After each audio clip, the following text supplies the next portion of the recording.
Good evening, all. Am I audible? Yes. Yes. Okay, hoping all are good. എല്ലാവരെയും നമ്മുടെ trainers ട്രെയിനിങ്ങിന്റെ പുതിയ സെഷനിലേക്ക് സ്വാഗതം ചെയ്യുന്നു. എൻ്റെ പേര് റഷീദ. ഞാൻ കൺസൾട്ടന്റ് സൈക്കോളജിസ്റ്റ് ആണ്. എൻ്റെ സ്വദേശം എറണാകുളമാണ്. വിംബൽ അക്കാദമിയുടെ പ്രൊഫഷണൽ ട്രെയിനേഴ്സ് കോഴ്സിന്റെ 22nd ബാച്ചിലെ മെമ്പറാണ് ഞാൻ. എല്ലാ മേഖലകളിലും ട്രെയിനേഴ്സിന്റെ ഇമ്പോർട്ടൻസ് അധികരിച്ചു വരുന്ന ഒരു കാലഘട്ടമാണല്ലോ. അപ്പൊ ഈ ഒരു കോഴ്സ് ട്രെയിനർ ആവാനുള്ളവർക്കും ട്രെയിനിങ് നടത്തിക്കൊണ്ടിരിക്കുന്നവർക്കും വളരെ ഹെൽപ്ഫുൾ ആവുന്നുണ്ട്. എന്റെ ഫ്രണ്ട് ത്രൂ ആണ് ഞാൻ ഈ കോഴ്സിൽ ജോയിൻ ചെയ്യുന്നത്. അൺഎക്സ്പെക്റ്റഡ് ആയിരുന്നു. ഈ കോഴ്സിനെ കുറിച്ച് പറയുകയാണെങ്കിൽ കംപ്ലീറ്റ്ലി പ്രാക്ടിക്കൽ ഓറിയന്റഡ് ആയിട്ടുള്ള കോഴ്സാണ്. നമുക്ക് ഈച്ച് ആൻഡ് എവറി ഏരിയാസും നമുക്ക് ഇംപ്രവൈസ് ചെയ്യാൻ വേണ്ടിയിട്ടുള്ള ടാസ്കുകൾ തരുന്നുണ്ട്. ഓപ്പർച്യൂണിറ്റീസും പ്ലാറ്റ്ഫോംസും പ്രൊവൈഡ് ചെയ്യുന്നുണ്ട് വിംബൽ അക്കാദമി. ഫൈസൽ സാറും അർച്ചന മാമും നമ്മളെ പ്രോപ്പറായിട്ട് ഗൈഡ് ചെയ്യുകയും സപ്പോർട്ട് ചെയ്യുകയും ചെയ്യുന്നുണ്ട്. അതോടൊപ്പം തന്നെ എനിക്ക് എൻ്റെ ടീം മെമ്പേഴ്സിനെയും കൂടി ഒന്ന് മെൻഷൻ ചെയ്യണം. കാരണം അവരുടെ ഒരു സപ്പോർട്ട്, അവരുടെ ഒരു ഫീഡ്ബാക്ക്, റിവ്യൂസ് ഒക്കെ ഇംപ്രൂവൈസ് ചെയ്യാനായിട്ട് ഹെൽപ്പ് ചെയ്യുന്നുണ്ട്. അപ്പൊ സാറിനും മാമിനും താങ്ക്സ്. അതോടൊപ്പം എൻ്റെ ടീം മെമ്പേഴ്സിനും ഞാൻ എൻ്റെ താങ്ക്സ് അറിയിക്കുകയാണ്. ഇന്ന് നമ്മുടെ ട്രെയിനേഴ്സ് ടോക്കിലെ സെഷൻ അവതരിപ്പിക്കാൻ എത്തിയിരിക്കുന്നത് മുരളീധരൻ സാറാണ്. സാറിനെ കുറിച്ച് പറയുകയാണെങ്കിൽ ഡൈവേഴ്സ് എഡ്യൂക്കേഷൻ ഒരു ബാക്ക്ഗ്രൗണ്ട് ഉള്ള ഒരാളാണ്. സാറ് സ്റ്റിൽ പല വിഷയങ്ങളിലും പഠിച്ചുകൊണ്ടിരിക്കുന്ന വ്യക്തിയാണ്. സാറ് എഡ്യൂക്കേറ്റർ ആണ്, മോട്ടിവേഷണൽ സ്പീക്കർ ആണ്. സാറ് കൗൺസിലർ ആണ്, പിന്നെ NLP ട്രെയിനർ ആണ്.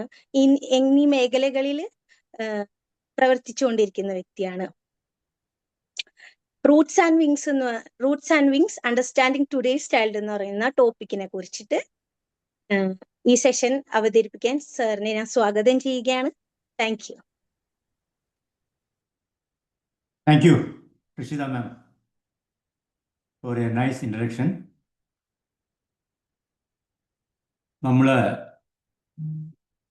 ഞാൻ ഇവിടെ നിങ്ങൾ എന്നെ കാണുന്നുണ്ടെന്നും ശരിയായി കേൾക്കുന്നുണ്ടെന്നും ഞാൻ വിശ്വസിക്കുന്നു.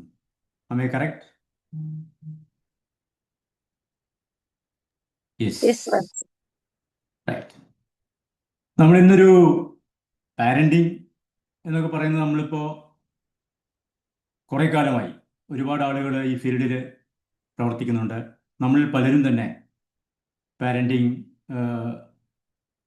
എന്ന പാരന്റ് കൗൺസിലിംഗ് എന്നോ ഒക്കെ വിവിധ പേരുകളിൽ വിളിക്കുന്ന ഒരു എന്താ പറയുക, നമ്മുടെ രക്ഷിതാക്കളെയൊക്കെ എങ്ങനെയൊരു അവരുടെ കുട്ടികളുടെ ഒരു മാനസിക വളർച്ചയ്ക്കും വികാസത്തിനും ഒക്കെ അനുരൂപമായി വളർത്തിയെടുക്കണം എന്നുള്ളതിനെ കുറിച്ചൊക്കെ തന്നെ ട്രെയിൻ ചെയ്തുകൊണ്ടിരിക്കുന്ന ഒരു കാലഘട്ടത്തിലാണുള്ളത്. അതിനെക്കുറിച്ച് വളരെ സീരിയസ് ആയിട്ട് ആളുകളൊക്കെ ചിന്തിച്ചുകൊണ്ടിരിക്കുന്ന കാലഘട്ടം കൂടിയാണ്.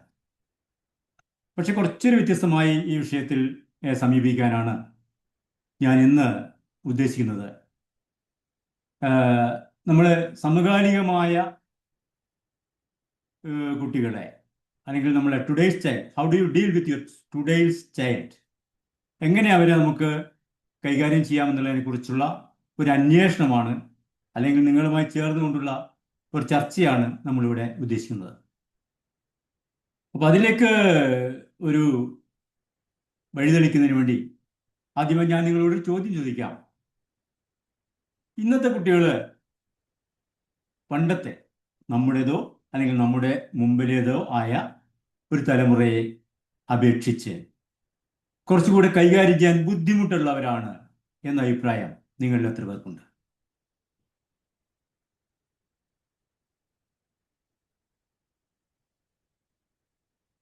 How many of you feel that children today are more difficult than before? No. Venu sir പറഞ്ഞു നോ, വ്യത്യാസമൊന്നുമില്ല. പ്രത്യേകിച്ച് അവർക്ക് അങ്ങനെ പ്രത്യേകതകളൊന്നുമില്ല എന്നുള്ളതാണ് അദ്ദേഹം പറഞ്ഞത്. വ്യത്യസ്തമായ അഭിപ്രായം ആർക്കെങ്കിലും ഉണ്ടോ? ഇല്ല, കുട്ടികളൊക്കെ സെയിം തന്നെയല്ലേ? സെയിം തന്നെയാണ്. അപ്പോൾ അങ്ങനെയാണെങ്കിൽ അതിനോട് ചേർത്ത് മറ്റൊരു ചോദ്യം ഞാൻ ചോദിക്കാം. ആരെങ്കിലോട് യെസ് എന്നുള്ള ചോദ്യം ഉത്തരം പറയുന്നുണ്ടെങ്കിൽ ആരെങ്കിലും ഇന്നത്തെ ലോകം എന്ന് പറയുന്നത് പണ്ടത്തെ ലോകത്തേക്കാൾ സങ്കീർണമാണ് എന്ന് വിശ്വസിക്കുന്നുണ്ടോ? ഇത് തീർച്ചയായിട്ടും ടെക്നോളജി ഒക്കെ അഡ്വാൻസ്ഡ് ആണല്ലോ. ടെക്നോളജി അഡ്വാൻസ്ഡ് ആണ്. അപ്പോ അങ്ങനെയാണെങ്കിൽ ഇന്നത്തെ ഒരു കുട്ടിക്ക് പഴയ ഒരു കുട്ടിയായി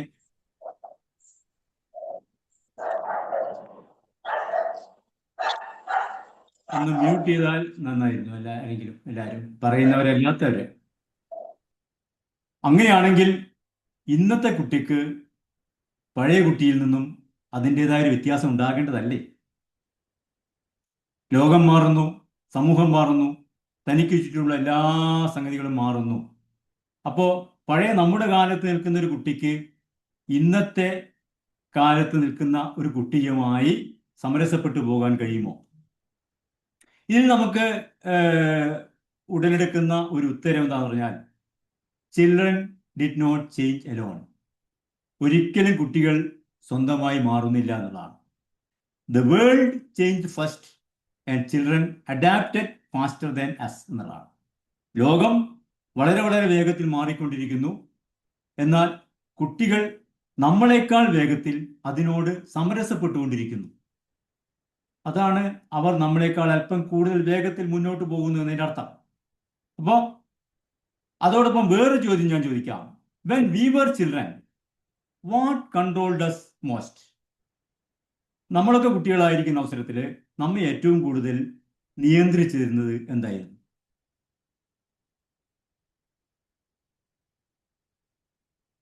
പാരന്റ്സും ടീച്ചേഴ്സും ഒക്കെ അല്ലേ?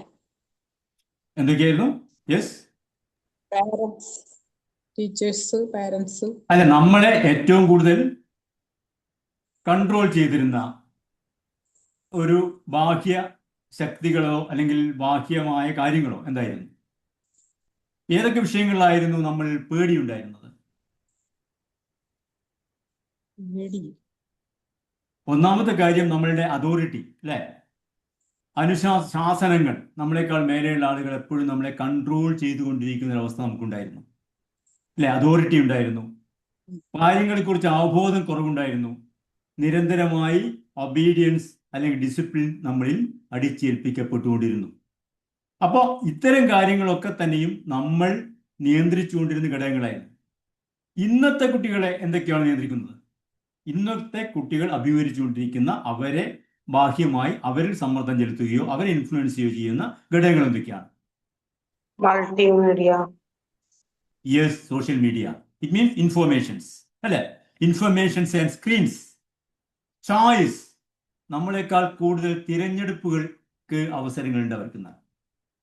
നമ്മുടെ കാലത്തുണ്ടായിരുന്ന പരിമിതമായ സാഹചര്യങ്ങളിൽ വിഭിന്നമായി ഒരുപാട് കാര്യങ്ങൾ, പഠിപ്പിക്കുന്ന കാര്യങ്ങളിൽ പോലും ഒരുപാട് തിരഞ്ഞെടുപ്പുകൾ, തങ്ങൾക്ക് ആവശ്യമായ രീതിയിൽ വളർന്ന് വികസിക്കാൻ ആവശ്യമായ വഴിയിലേക്ക് സഞ്ചരിക്കാനുള്ള ഒരുപാട് ഓപ്ഷൻസ് അവരുടെ മുമ്പിലേക്ക് വന്നുപെടുന്നുണ്ട്.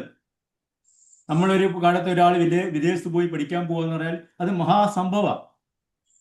അല്ലെങ്കിൽ വ്യത്യസ്തമായ ഈ ആർട്സോ അല്ലെങ്കിൽ സയൻസോ കോമേഴ്സോ വിഷയങ്ങളിൽ കവിഞ്ഞ് അല്ലെങ്കിൽ എഞ്ചിനീയറിങ്ങോ അല്ലെങ്കിൽ പിന്നെ മെഡിസിനോ അല്ലാത്ത വ്യത്യസ്തമായ ഒരു ചാനലിലേക്ക് ഒരു കുട്ടിയുടെ പഠനത്തെ വികേന്ദ്രീകരിക്കാൻ പലപ്പോഴും നമുക്ക് കഴിഞ്ഞിരുന്നില്ല. കഴിയാത്തതിന് കാരണം അതിനാവശ്യമായ ഇൻഫോർമേഷൻസ് നമുക്കുണ്ടായിരുന്നില്ല. അതിനാവശ്യമായ അറിവ്, വിവരസാങ്കേതിക വിദ്യ, അതിൻ്റെ പരിമിതി, സ്ക്രീൻസ്, അതുപോലെ ഫ്രീഡം. ഇന്നൊരു കുട്ടി അനുഭവിക്കുന്ന ഫ്രീഡം പണ്ടത്തെ ഒരു കുട്ടിക്ക് ഉണ്ടായിരുന്നില്ല. അപ്പോൾ ഇതിൻ്റെ അർത്ഥം ലോകം മാറുന്നതിനനുസരിച്ച് അതിലേക്ക് ഉള്ള വളർച്ച കുട്ടികളിൽ ഉണ്ടായി. അപ്പൊ ജനറേഷൻസ് മാറുന്നത്, എന്തൊക്കെ മാറ്റങ്ങളിലൂടെയാണ് ജനറേഷൻസ് കടന്നു വന്നിരുന്നത്? അപ്പൊ ജനറേഷൻ ഹിസ്റ്ററി നമുക്ക് ഒരു 1900 മുതൽ ഇങ്ങോട്ട് ആ ഹിസ്റ്ററി ഓഫ് ജനറേഷൻ ഒന്ന് നോക്കിയാൽ നമുക്ക് മനസ്സിലാവും എങ്ങനെയുള്ള വ്യത്യാസങ്ങളിലൂടെയാണ് നമ്മുടെ തലമുറകൾ കടന്നുപോയിരുന്നത്. ഇപ്പൊ നമ്മൾ 1900 എടുക്കുകയാണെങ്കിൽ 1900 മുമ്പുള്ള ഒരു തലമുറ ഇപ്പോൾ ഇല്ല. കാരണം 1900-ലുള്ള ഏറ്റവും പ്രായം കുറഞ്ഞ മനുഷ്യന് പോലും 126 വയസ്സുണ്ടാവും. അതുകൊണ്ട് അന്നുള്ള ആരും നിലവിലില്ല. അതുകൊണ്ട് ആ കാലത്തെ നമുക്ക് ലോസ്റ്റ് ജനറേഷൻ എന്ന് പറയാം. Lost generation, because they are not available now. അതിനുശേഷമുള്ള 1901 മുതൽ 1927 വരെയുള്ള ഒരു കാലഘട്ടത്തെ നമ്മൾ ഗ്രേറ്റ് ജനറേഷൻ എന്നാണ് വിളിക്കുന്നത്. ഈ പേരുകളൊന്നും ആരെങ്കിലും സങ്കല്പിച്ചപ്പെടാം ഒരു പേര് കിടക്കട്ടെ എന്ന് വിചാരിച്ചു കൊടുത്തതല്ല, അവരാർജിച്ചെടുത്ത പേരുകളാണ്. എങ്ങനെയാണിത് ഒരു ഗ്രേറ്റസ്റ്റ് ജനറേഷൻ ആവുന്നത്? 1901 മുതൽ 27 വരെ ലോകം ഇന്ന് വരെ കണ്ടിട്ടുള്ളതിൽ വെച്ച് ഏറ്റവും വലിയ മാന്ദ്യം, ആഗോള മാന്ദ്യം, ഡിപ്രഷൻ, പോവർട്ടി, നാണയപ്പെരുപ്പം, യുദ്ധത്തിന്റെ കെടുതികൾ, ഇതെല്ലാം ഒന്നിച്ചനുഭവിച്ച ഒരു തലമുറയായിരുന്നു ഈ പീരീഡിൽ ഉണ്ടായിരുന്നത് 1901 മുതൽ 1927 വരെയുള്ള കാലഘട്ടത്തിൽ. അതുകൊണ്ട് അവരെ മഹത്തായ തലമുറ എന്ന് നമ്മൾ വിളിക്കുന്നു. പിന്നീട് ഇങ്ങോട്ട് 28 മുതൽ 45 വരെ ഈ യുദ്ധത്തിന്റെ ഒക്കെ ഒരു അനുരണനങ്ങളൊക്കെ കുറഞ്ഞു. ഏതാണ്ട് ഒരു ശാന്തമായ അവസ്ഥ രാജ്യത്തൊട്ടാകെ, ലോകത്തിലൊട്ടാകെ ഒന്ന് കളിയാടാൻ തുടങ്ങി. UN ഒക്കെ രംഗത്ത് വരുന്നു. അപ്പോൾ ഒരു റിലേറ്റീവ്ലി പീസ് ആൻഡ് പ്രോസ്പർ എന്ന് പറയുന്ന ഒരു അവസ്ഥയിലേക്ക് ലോകം മാറുന്നു. അതുകൊണ്ട് ആ കാലഘട്ടത്തെ നമ്മൾ സൈലന്റ് ജനറേഷൻ എന്ന് പറയുന്നു. 1946 മുതൽ 1964 വരെയുള്ളത് നമ്മുടെ ഈ ആശയുടെയും മോഹങ്ങളുടെയും പുതുമുകുളങ്ങൾ ലോകത്തിൽ മുളച്ചു പൊന്തുന്ന ഒരു കാലഘട്ടമാണ്. ഒരുപാട് പോപ്പുലേഷനിൽ വലിയ വർധനവ് രാജ്യത്തിൽ മിക്ക രാജ്യങ്ങളിലും ഉണ്ടായി ആ സമയത്ത്, ലാർജ് നമ്പേഴ്സ്. അതുപോലെ തന്നെ അവിടെ ഒരു സോഷ്യൽ ആൻഡ് കൾച്ചറൽ ചേഞ്ചസ് ധാരാളമായി ഉണ്ടായി. യുദ്ധം കഴിഞ്ഞു, സമാധാനമാണ് വേണ്ടത്. അപ്പോൾ ഐൻസ്റ്റീൻ്റെ ഒക്കെ വാചകം ഉണ്ടല്ലോ, ഇനിയൊരു മഹായുദ്ധം ഉണ്ടാകുകയാണെങ്കിൽ അവിടുത്തെ ആധുനിക മനുഷ്യൻ ഉപയോഗിക്കുന്ന ഏറ്റവും ശക്തമായ ആയുധം എന്ന് പറയുന്നത് കല്ലുളിയായിരിക്കും എന്ന് പറഞ്ഞാൽ അദ്ദേഹം പറഞ്ഞിരുന്നു. കാരണം എന്ന് വെച്ചാൽ ലോകത്തിലെ മുഴുവൻ സിവിലൈസേഷൻ, എല്ലാ സംസ്കാരവും തകർന്നടിഞ്ഞ്, ലോകത്തിലെ എല്ലാ വികസിത രാജ്യങ്ങളും തകർന്നടിഞ്ഞ് അവിടെ പുതിയ മനുഷ്യൻ ഒരു കല്ലുളിയുമായി രംഗപ്രവേശം ചെയ്യേണ്ടി വരുമെന്നുള്ള ബോധത്തിലേക്ക് ഈ ലോകം ഉണർന്നതിന്റെ ഫലമായിട്ട് അവിടെ പുതിയ പുതിയ ശാസ്ത്ര സാങ്കേതിക വിദ്യയുടെയും സാമൂഹ്യ മാറ്റത്തിന്റെയും ഒക്കെ പുതിയ നാമ്പുകൾ പൊട്ടിമുളയ്ക്കാൻ തുടങ്ങി. അതുകൊണ്ട് 1946 മുതൽ 64 വരെയുള്ള കാലഘട്ടം നമ്മൾ ബേബി ബൂമേഴ്സ് എന്ന് പറയും. ബേബി ബൂമേഴ്സ് എന്ന് പറഞ്ഞാൽ ചെറിയ ചെറിയ മുകുളങ്ങൾ പൊന്തി വരുന്ന കാലഘട്ടം. 65 മുതൽ 80 വരെ ജനറേഷൻ എക്സ് എന്ന് പറയാം നമുക്ക്. കാരണം they witnessed the rise of internet and they experienced technological shift. എന്നുള്ള വലിയൊരു മാറ്റം ശാസ്ത്ര സാങ്കേതിക വിദ്യയിൽ ഉണ്ടാകുന്നു. ഇന്റർനെറ്റ് കടന്നു വരുന്നു.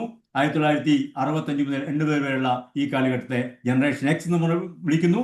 മില്ലേനിയൽസ് ആണ് പിന്നീട് വരുന്നത്. കാരണം അവർ ഒരു പുതിയ നൂറ്റാണ്ടിനെ സ്വാഗതം ചെയ്യുന്നു. അവിടെ 81 മുതൽ 96 വരെയുള്ള കാലഘട്ടത്തിൽ ടെക് സേവീസ് ആവുന്നു കുട്ടികളിലധികവും.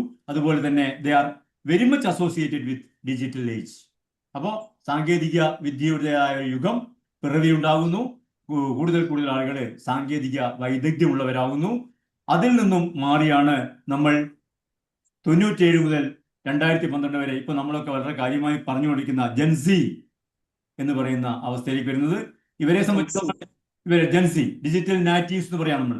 അവർ ജനിച്ചു വീഴുന്നത് തന്നെ ഈ ഒരു ഭൂപ്രദേശ ശാസ്ത്ര സാങ്കേതിക വിദ്യയുടെ വളരെ വികസിതമായ ഒരു സാമൂഹിക പശ്ചാത്തലത്തിൽ പരിസരങ്ങളിലേക്ക് പിറന്നു വീഴുന്ന കുട്ടികളാണ്. അതുകൊണ്ട് അതുവരെ നമ്മുടെ ദേ are growing up with internet and smart phones. അങ്ങനെയുള്ള തലമുറ അവയെ ജെൻസി എന്ന് നമുക്ക് വിളിക്കാം. പിന്നീടാണ് 2013 മുതൽ 2024 വരെ തൊട്ട് മുമ്പത്തെ വർഷം വരെ ഉണ്ടായിരുന്ന ഒരു തലമുറയാണ് ജനറേഷൻ ആൽഫ. ഈ കാലഘട്ടത്തിൽ they are completely immersed in digital technology right from their birth. ജനിച്ചു വീഴുന്നത് തന്നെ മൊബൈൽ ഫോണായിട്ട് കയ്യിലായിട്ടാണ്. ജനിച്ചു വീഴുന്നത് തന്നെ ഇന്റർനെറ്റ് മുമ്പിലേക്കാണ്. അങ്ങനെയുള്ള അവസ്ഥ. അപ്പോൾ ഈ ഒരു ഇതില്ലാത്തൊരു ജീവിതത്തെക്കുറിച്ച് അവർക്ക് ചിന്തിക്കാൻ പോലും പറ്റില്ല. ഒരു മൊബൈൽ ഫോൺ ഇല്ലാത്ത, ഇന്റർനെറ്റ് ഇല്ലാത്ത ഒരു കാലഘട്ടത്തിൽ ആളുകൾ ജീവിച്ചിരുന്നു എന്ന് പറയുമ്പോൾ നമ്മൾ ശിലായുഗത്തിലെ മനുഷ്യരെ കുറിച്ച് ആലോചിക്കുന്ന പോലെ പോലും ആലോചിക്കേണ്ട അവസ്ഥയിലാണ് അവരുള്ളത്. ഈ ജനറേഷൻ ആൽഫ 2013 മുതൽ 2024 വരെ.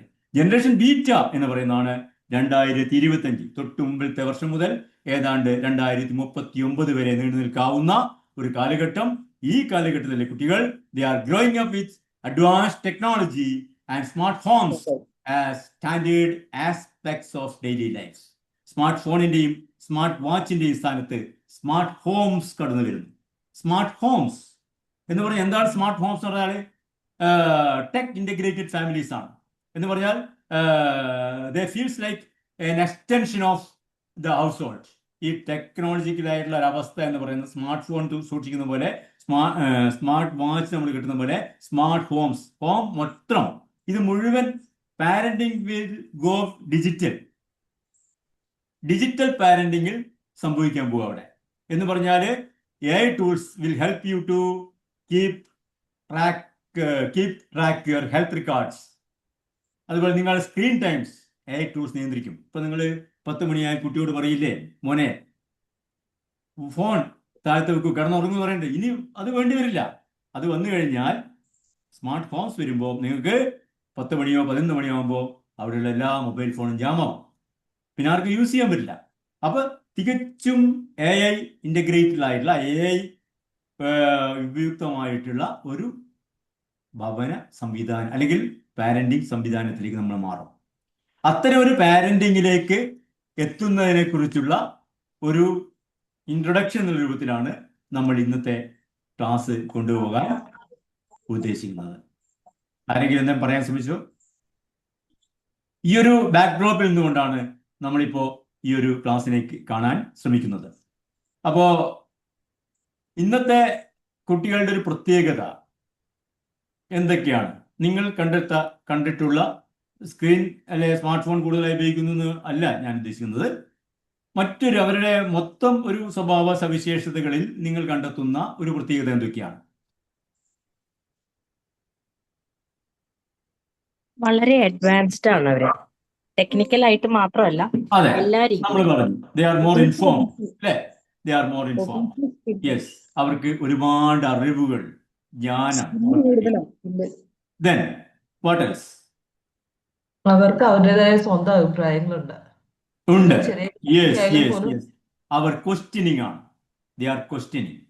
അവർ നിങ്ങളോട് ചോദ്യങ്ങൾ ചോദിച്ചുകൊണ്ടേയിരിക്കും. യെസ്.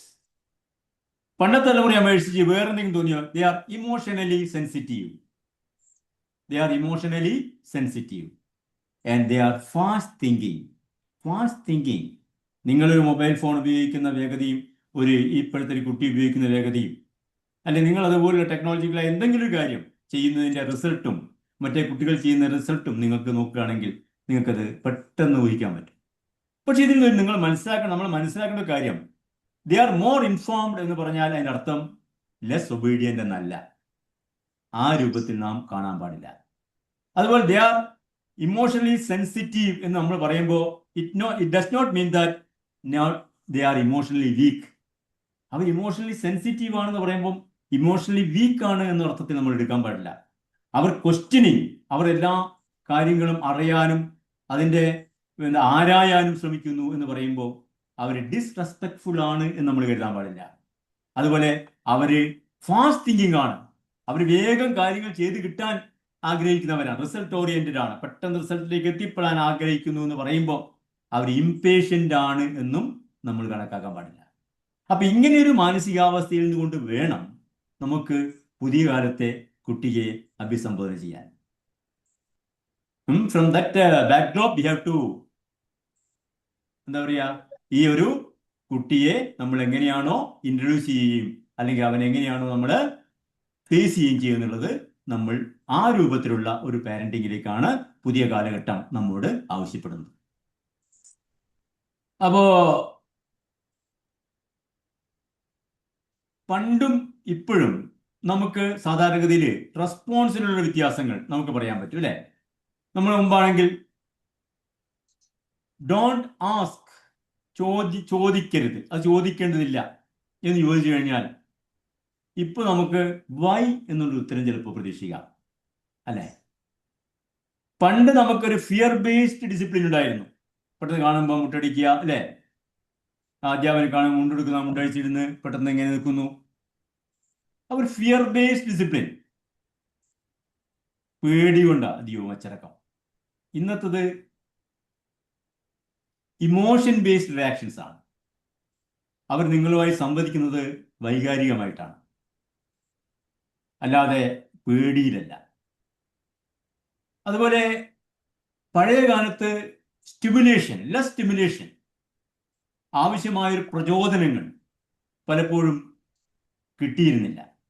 ഇപ്പൊ പണ്ടൊരു കുട്ടി നന്നായി പാട്ട് പാടാനുള്ള ഒരു കുട്ടി, എത്രയോ കുട്ടികൾ പാട്ട് പാടുന്നുണ്ടായത് പണ്ട്.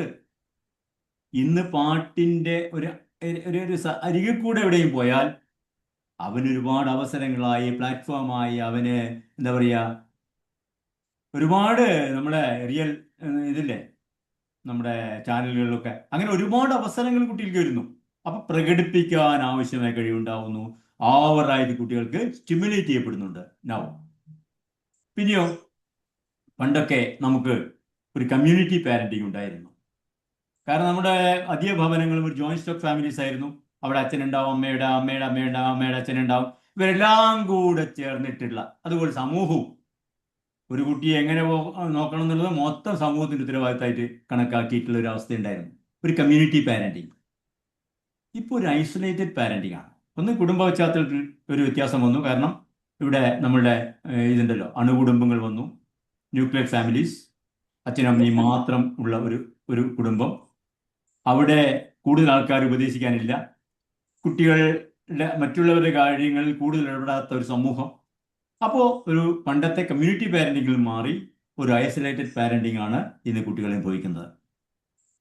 അപ്പോ നമ്മള് ഈ കുട്ടി ഈ ഒരു ഇത്തരം ഒരു പരിതോഷത്തിൽ നമ്മൾ എങ്ങനെ കുട്ടികളെ നമ്മളും അവരും തമ്മിൽ ഇത്തരം ഒരു സാമൂഹ്യാവസ്ഥയായിട്ട് പ്രതികരിക്കുന്നതിൽ അല്ലെങ്കിൽ അതുമായിട്ട് സമരസപ്പെട്ടു പോകുന്നതിൽ എങ്ങനെയാണ് വ്യത്യാസപ്പെട്ടു ഇരിക്കുന്നത്? നമ്മൾ അഡ്ജസ്റ്റ് ചെയ്യപ്പെടാൻ വേണ്ടിയാണ് നമ്മൾ പ്രേരിപ്പിക്കപ്പെട്ടത്. ഓരോ സാമൂഹ്യാവസ്ഥ നീ അത് സഹിക്കുക, അല്ലെങ്കിൽ അത് പൊരുത്തപ്പെടുക, അതിനോട് ബന്ധം അതെങ്ങനെയാണോ എന്ന് ചോദിച്ചാൽ അതിനനുസരിച്ച് നീങ്ങും. We were raised to adjust. But the present day generation, they are raised to express. സമരസപ്പെട്ടു പോവുകയല്ല, മറിച്ച് നിനക്കെന്താണോ ഇതിൻ്റെ അഭിപ്രായങ്ങൾ എന്നുള്ളത് നീ തുറന്ന് പറയാനും അത് അഡ്രസ് ചെയ്യാൻ ആവശ്യമായ അവസ്ഥയിലേക്ക് വളരാനാണ് അവർ ശ്രമിച്ചുകൊണ്ടിരിക്കുന്നത്. അപ്പൊ എക്സ്പ്രഷൻ എന്ന് പറയുന്നത് ഇറ്റ് ഈസ് നോട്ട് ഇൻഡിസിപ്ലിൻ. നമ്മൾ മനസ്സിലാക്കണം. അങ്ങനെ കുട്ടികൾ എക്സ്പ്രസ് ചെയ്യാൻ ശ്രമിക്കുമ്പോൾ അത് ഇൻഡിസിപ്ലിൻ ആണ് എന്ന് നമ്മൾ കരുതാതിരിക്കുക. Expression is not indiscipline, it is unmet understanding എന്ന് പറഞ്ഞാൽ അത് മനസ്സിലാകായ്മയുടെ അല്ലെങ്കിൽ അവർക്ക് മനസ്സിലാക്കാൻ പറ്റാത്തതിൻ്റെ ഒരു പരിമിതിയാണ്. ആ പരിമിതിയെ മറികടക്കാനുള്ള ശ്രമമാണ് അവരുടെ എക്സ്പ്രഷൻ എന്ന് പറയുന്നത്. അവർ മനസ്സിലാക്കിയതിൻ്റെ അളവിൽ നിന്നും കൂടുതൽ മുന്നോട്ടേക്ക് ചലിക്കാനുള്ള അവരുടെ ഒരു പ്രേരണയാണ് അവർ എക്സ്പ്രസ് ചെയ്തുകൊണ്ടിരിക്കുന്നത്. നിങ്ങൾ എവിടെ കിട്ടിയോ അവരോട് സമാധാനിച്ചു, എന്ത് കിട്ടിയോ മതി എന്ന് സമാധാനിച്ച തലമുറയിൽ നിന്ന് മാറി എന്ത് കിട്ടിയോ പോരാ, ഇനിയും ഞങ്ങൾക്ക് അറിയേണ്ടതുണ്ട്, ഞങ്ങളുടെ അറിവിന്റെ പരിധിയിലും ഞങ്ങൾ എത്തിയിട്ടില്ല എന്ന ഒരു തോന്നൽ കൂടുതൽ ആശയാവിഷ്കാരത്തിനും ആത്മാവിഷ്കാരത്തിനും ശ്രമിച്ചുകൊണ്ടിരിക്കുന്ന ഒരു തലമുറയാണ് നമ്മൾ ഇന്ന് കാണുന്നത്. അങ്ങനെ കാണുമ്പോൾ അത് ഈ കുട്ടികൾക്ക് അച്ചടക്കമില്ല എന്നുള്ള ഒരു കോമൺ സ്റ്റേറ്റ്മെന്റിൽ നമ്മൾ എത്താൻ പാടില്ല. അവിടെയാണ് ഇത്തരം ഒരു സ്റ്റേറ്റ്മെന്റിൽ നമ്മൾ എത്തുമ്പോഴാണ് there fails a traditional parenting. എന്തൊക്കെയാണ് ട്രഡീഷണൽ ടൂൾസ്? പഴയ ആളുകൾ നമ്മൾ കുട്ടികളെ ഉപയോഗിക്കുന്ന നിങ്ങളെ രക്ഷിതാക്കളെ നിങ്ങൾ ഉപയോഗിച്ചിരുന്ന ടൂൾസ് എന്തൊക്കെയായിരുന്നു പാരന്റിങ്ങിൽ നിങ്ങളെ നേരെ വഴിക്ക് നയിക്കാൻ? പണിഷ്മെന്റ് എന്തൊക്കെയായിരുന്നു? സ്വാഭാവികമായിട്ട് ഒരു എക്സെപ്ഷണൽ കേസ് ഒന്നല്ല, ജനറൽ ഒരു കോമൺ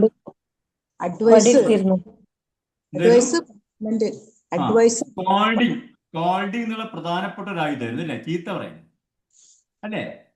ഒരു ചീത്ത പറയാനെങ്കിൽ ഏൽക്കാത്ത പഴയ തലമുറക്കാരും ഉണ്ടാവില്ല. Scolding it was a very important tool. പിന്നെയോ പലപ്പോഴും കമ്പയറിംഗ് ഒരു പ്രധാന ഘടകം. അടുത്ത വീട്ടിലെ ശോഭയുടെ മകൻ SSLCക്ക് A+, ഫുൾ A+, നീയോ എന്ന ചോദ്യങ്ങളില്ലേ?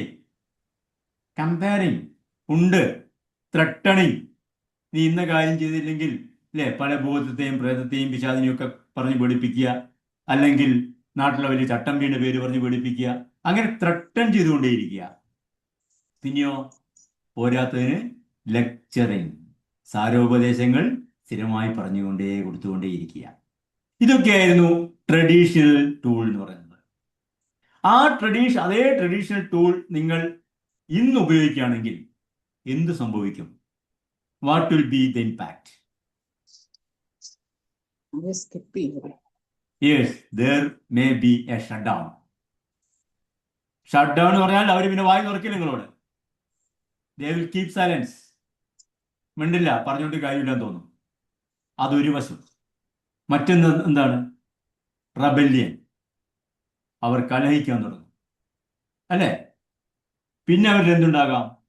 തൻ്റെ ആഗ്രഹങ്ങൾ അടിച്ചമർത്തപ്പെടുമ്പോൾ സ്വാഭാവികമായി ഉണ്ടാവുന്ന ആങ്സൈറ്റി. Anxiety, yes. പിന്നെ ഇമോഷണൽ ഡിസ്റ്റൻസ്. സ്വാഭാവികമായും വൈകാരികമായി അവർ അത്തരം പാരൻസിൽ നിന്നും അകലും. അതുകൊണ്ടാണ് പലപ്പോഴും നമ്മൾ അവർക്ക് കൂടുതൽ സ്വാതന്ത്ര്യം കിട്ടുന്ന, അവർക്ക് കൂടുതൽ അവരുടെ അഭിപ്രായങ്ങൾ ഏറ്റവും കൂടുതലായിട്ട് വിലമതിക്കപ്പെടുന്ന ഒരു പിയർ ഗ്രൂപ്പിലേക്ക് അവർ തങ്ങളുടെ ആവാസ കേന്ദ്രമാക്കി മാറ്റുന്നത്. തൻ്റെ എല്ലാ ചോദ്യങ്ങൾക്കും ഉത്തരങ്ങൾ കിട്ടുന്ന, തൻ്റെ എല്ലാ പ്രശ്നങ്ങൾക്കും സമാശ്വാസം കിട്ടുന്ന, തൻ്റെ എല്ലാ ആകുലതകളെയും തൻ്റെ എല്ലാ വേവലാതികളെയും പരിഹരിക്കാൻ കഴിയുന്ന ഒരു സംഘം എന്ന് പറയുന്നത്, വൃന്ദം എന്ന് പറയുന്നത് ഇതാണ് എന്ന തോന്നലിലേക്ക് ആ കുട്ടി മാറിപ്പോകുന്നു. They will keep distance from you emotionally. ഇതിന് എന്താണ് ഒരു വഴി എന്ന് പറഞ്ഞാൽ, correction without connection creates resistance. Connection ഇല്ലാത്ത ഒരു കറക്ഷൻ എന്ന് പറയുന്നത് എപ്പോഴും പ്രതിരോധത്തിലേക്ക് വഴിതെളിക്കും. കണക്ഷൻ ഉണ്ടാകുമ്പോൾ, നിങ്ങൾ വൈകാരികമായി കണക്റ്റഡ് ആകുമ്പോൾ, when we are emotionally connected, അവർ നിങ്ങളോട് കൂടുതൽ കൂടുതൽ അടുക്കുകയും നിങ്ങൾ പറയുന്ന വാക്കുകൾക്ക് അർത്ഥമുണ്ട് എന്ന് കൽപ്പിക്കുകയും ചെയ്യും. അപ്പൊ അങ്ങനെ ഒരു സാഹചര്യം, what today's child actually needs, എന്താണ് ഇന്നത്തെ ഒരു കുട്ടി യഥാർത്ഥത്തിൽ ആവശ്യപ്പെടുന്നത്, അല്ലെങ്കിൽ എന്താണ് അവന് ആവശ്യമായിട്ടുള്ളത്? ട്രഡീഷണൽ പാരന്റിങ്ങിൽ നിന്ന് മാറി നമ്മൾ ചിന്തിക്കുമ്പോൾ പ്രധാനമായും 3 കോർ നീഡ്സ് ആണ് കുട്ടിക്കുള്ളത്. ഇന്നത്തെ കുട്ടിയെ സംബന്ധിച്ചിടത്തോളം ഞാൻ പറഞ്ഞു, ഏറ്റവും പ്രധാനപ്പെട്ട ഘടകം അവൻ ഇമോഷണൽ ഇഷ്യൂസാണ്. അപ്പൊ അത്തരം കുട്ടികൾക്ക് ഒരു ഇമോഷണൽ സേഫ്റ്റി ഫീൽ ചെയ്യണമെന്നുള്ളതാണ്. ഇമോഷണൽ സേഫ്റ്റി എന്താണ്? Emotional safety, I am accepted even when I make mistakes. എനിക്ക് തെറ്റുപറ്റിയാലും ആ തെറ്റിനോട് ഒരു തരത്തിലുള്ള സാമ്യം, അല്ലെങ്കിൽ അതിനെ മനസ്സിലാക്കാനും ആ തെറ്റിൽ നിന്നും എന്നെ രക്ഷിക്കാനും എൻ്റെ കൂടെ എൻ്റെ രക്ഷിതാക്കൾ ഉണ്ട് എന്ന തോന്നലാണ്. തെറ്റ് സംഭവിച്ചു പോയി എന്ന് പറയാനുള്ള പേടി കുട്ടിക്ക് ഉണ്ടാവുന്ന കാലത്തോളം ആ കുട്ടി അത് മറച്ചു വെക്കുകയും അവൻ അത് പറയാൻ പറ്റുന്ന മറ്റേത് സ്ഥലത്തേക്ക് പോവുകയും ചെയ്യും. ഇപ്പൊ ഇമോഷണൽ സേഫ്റ്റി കുട്ടിക്ക് ഇല്ല എന്ന് ഫീൽ ചെയ്യുന്ന കാലത്തോളം കുട്ടിയുടെ ഒരു തെറ്റിനെയും പുതിയ കാലത്തെ രക്ഷിതാവിന് കറക്റ്റ് ചെയ്യാൻ പറ്റില്ല. Other one is meaning attention ആണ്. എന്താ മീനിങ് ഫുൾ അറ്റൻഷൻ? അറ്റൻഷൻ കൊണ്ടേയുണ്ട് അല്ലെ. മീനിങ് ഫുൾ അറ്റൻഷൻ എന്നുള്ളത് എന്താണ് ഉദ്ദേശിക്കുന്നത്? അവിടെ ഒരു പ്രസൻസ് ഉണ്ട്, അവിടെ ഒരു ഗിഫ്റ്റ് ഉണ്ട്, അവിടെ ഒരു ഇൻസ്ട്രക്ഷൻ ഉണ്ട്, ഇല്ലേ? അവിടെ നിങ്ങളുടെ സാന്നിധ്യമുണ്ട്, നിങ്ങളവിടെ അപ്രീഷിയേറ്റ് ചെയ്യുന്ന സ്ഥലത്ത് അപ്രീഷിയേഷൻ ഉണ്ട്, ഇൻസ്ട്രക്ട് ചെയ്യേണ്ട സ്ഥലത്ത് ഇൻസ്ട്രക്ഷൻ ഉണ്ട്. നമ്മുടെ സോ കോൾഡ് അതോറിറ്റേറ്റീവ് പാരന്റിങ്ങിന്റെ മറ്റൊരു വശം നമ്മളെ പറയാനുണ്ട്. പ്രസൻസ് ഉണ്ട്, നിങ്ങൾ എപ്പോഴും അവിടെ ഉണ്ട് എന്നുള്ള ബോധം കുട്ടിയിൽ ഉണ്ടാക്കണം. അതേസമയം തന്നെ അവന് ഗിഫ്റ്റ് ചെയ്യേണ്ട അവസരത്തിലൊക്കെ അത് ചെയ്യാൻ യാതൊരു മടിയുണ്ടാകരുത്. അതിൻ്റെ ഒരു പശ്ചാത്തലത്തിൽ നിന്നുകൊണ്ട് തന്നെ ആ കുട്ടിയെ ഇൻസ്ട്രക്ട് ചെയ്യാനും അവന് ആവശ്യമായ ഡേസ് കൊടുക്കാൻ നമുക്ക് കഴിയും. Third core point is guidance not control. Guidance എന്ന് പറയുന്നത് കൺട്രോൾ അല്ല എന്നുള്ളതാണ്. ലീഡർഷിപ്പ് എന്ന് പറയുന്നത് ഡിക്റ്റേറ്റർഷിപ്പ് അല്ല. ലോകത്തിലെ എല്ലാ പല രാജ്യങ്ങളിലും ലീഡർഷിപ്പ് ഉണ്ട്, ഡിക്റ്റേറ്റർഷിപ്പും ഉണ്ട് അല്ലേ. രണ്ടും ലീഡർഷിപ്പാണ്. പക്ഷെ അതുപോലെ കുടുംബത്തിലും ലീഡർഷിപ്പ് വേണം, പക്ഷെ അവിടെ ഒരു ഡിക്റ്റേറ്ററുടെ ആവശ്യം ഇല്ല. ഞാൻ പറയുന്നതാണ് ശരി, ഞാൻ പറയുന്നത് മാത്രമാണ് ശരി എന്ന ബോധ്യം മാറ്റിവെക്കാനുള്ള സമയം ആയിട്ടുണ്ട്. അപ്പോൾ children today don't need perfect parents. കാച്ചിയ കറക്കാത്ത കറകളയാത്ത 916 പാരൻസിനൊന്നും കുട്ടിക്ക് ഇപ്പോൾ ആവശ്യമില്ല. അവർക്ക് എന്താ ആവശ്യം? They need emotionally available adults.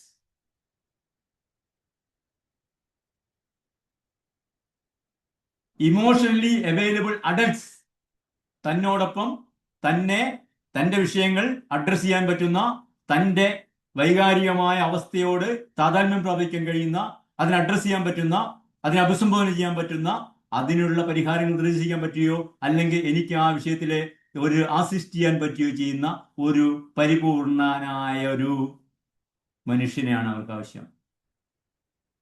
ആ മനുഷ്യനെ അവർ രക്ഷാവുന്ന നിലയിൽ തന്നെ റെസ്പെക്ട് ചെയ്തോളും. അപ്പോ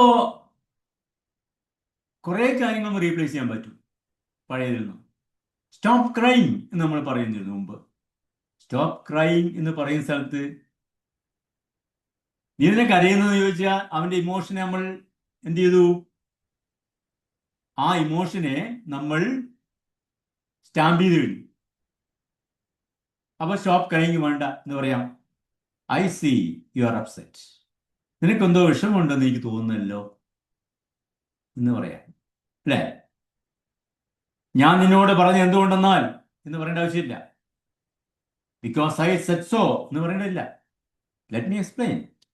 ഞാനൊന്ന് പറയട്ടെ, അല്ലെങ്കിൽ ഞാൻ പറയുന്നത് കേൾക്കൂ, എന്നെ പറയാൻ അനുവദിക്കൂ എന്ന് പറയാം.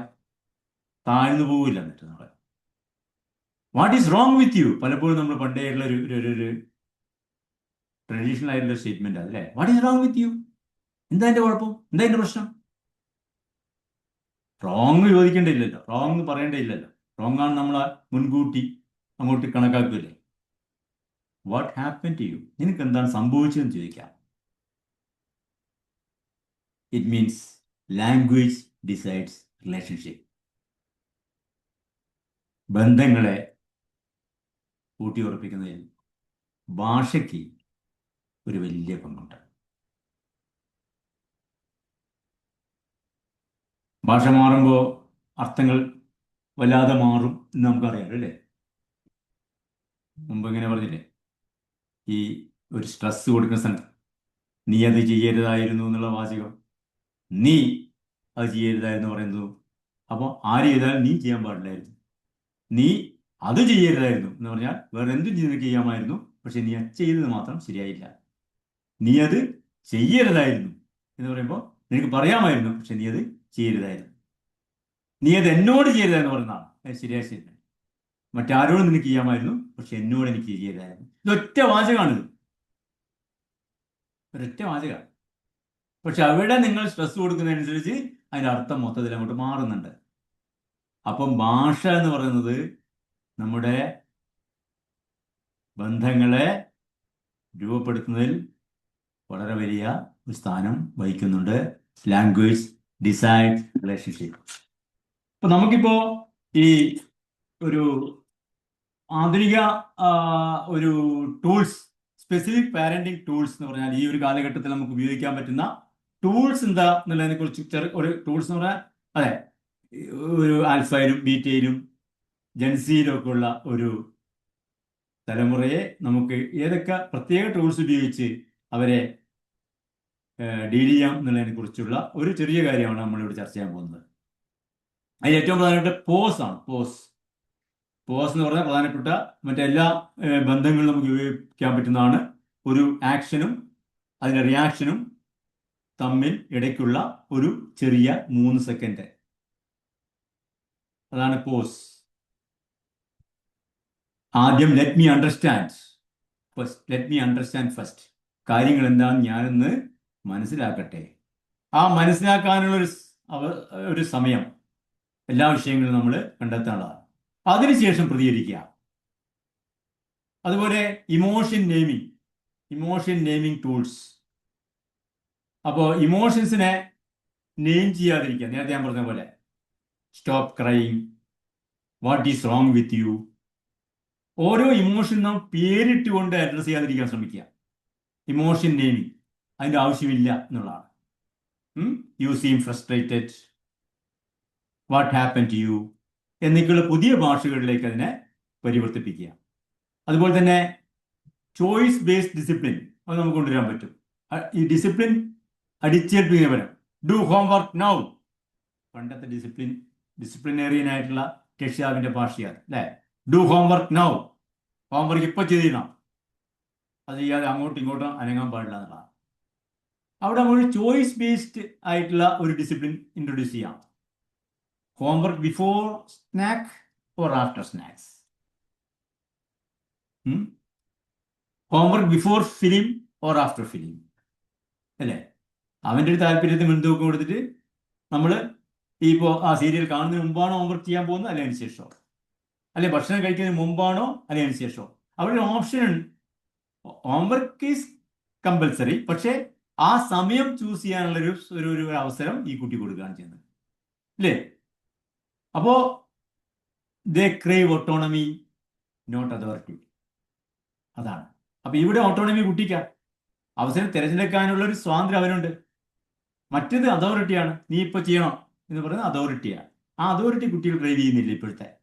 അവരെന്ത് ഓട്ടോണമി, എനിക്കും ചെയ്യാം, പക്ഷെ എനിക്കും എൻ്റെതായ ചില ഒരിടമുണ്ട്, I have my own space തീരുമാനിക്കാനുള്ള, അതെനിക്ക് വകവെച്ച് കിട്ടണം.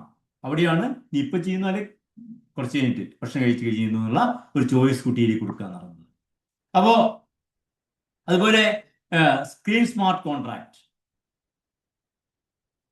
ഈ ചോയ്സ് അവിടെയും കൊടുക്കുക. No screen before school, school പോകുന്നതിന് മുമ്പ് സ്ക്രീൻ വേണ്ട, സ്ക്രീനേ വേണ്ട.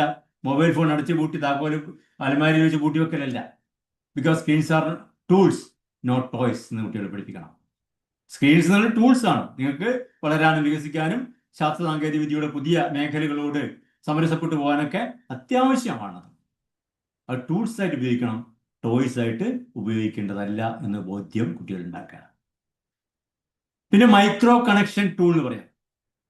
മൈക്രോ കണക്ഷൻ ടൂള് എന്ത് ചെയ്യാൻ സോൾവ് ചെയ്യുന്നത്, ഈ അറ്റൻഷൻ സീക്കിംഗ് ബിഹേവിയറിൻ്റെ കുട്ടികളുടെ ശ്രദ്ധ മുഴുവൻ തന്നിലേക്ക് വരണം എന്ന തോന്നലുള്ള ആ ഒരു സ്വഭാവത്തെ നിയന്ത്രിക്കുന്നതിന് വേണ്ടി ഈ മൈക്രോ കണക്ഷൻ എന്ന് പറഞ്ഞാൽ ഒരു ദിവസം അല്ലെങ്കിൽ 3 ദിവസം കണ്ടിന്യൂസ് ആയിട്ട് 5 മിനിറ്റ് ഒരു നോ ഫോൺ ഉണ്ടാക്കുക.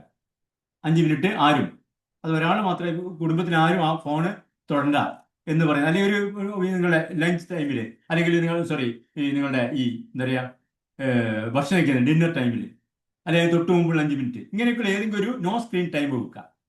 ഇതും കുട്ടികളിൽ എല്ലാവരും ചെയ്യുന്നതിനോട് അവരും യോജിക്കാൻ സാധ്യതയുണ്ട്. അതുപോലെ കോൺസിക്വൻസ് മാപ്പിംഗ്. ഈ കോൺസിക്വൻസ് മാപ്പിംഗ് എന്ന് പറയുന്നത് ജെൻസിക്ക് പെർട്ടിക്കുലറായിട്ട് ഉപയോഗിക്കാൻ പറ്റുന്ന സാധനമാണ്.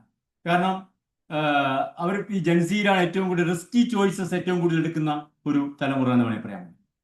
അവർക്ക് പുവർ ഡിസിഷൻ മേക്കിങ്ങും അവരെ സംബന്ധിച്ചിടത്തോളം ഉണ്ട്. ഏറ്റവും കൂടുതലായിട്ട് പിയർ പ്രഷർ അനുഭവിക്കുന്ന ഒരു സമൂഹം, ഒരു തലമുറ. അപ്പോൾ അവിടെ കുറെ ചോദ്യങ്ങൾ നമുക്ക് ഉന്നയിക്കാൻ പറ്റും. റിസ്കി ബിഹേവിയറിലേക്ക് പോകുന്നതിന് മുമ്പ് ചോദിക്കാൻ പറ്റുന്ന എന്തൊക്കെ ചോദ്യം ചോദിക്കാം? What may happen now, what may happen later, how will you handle it.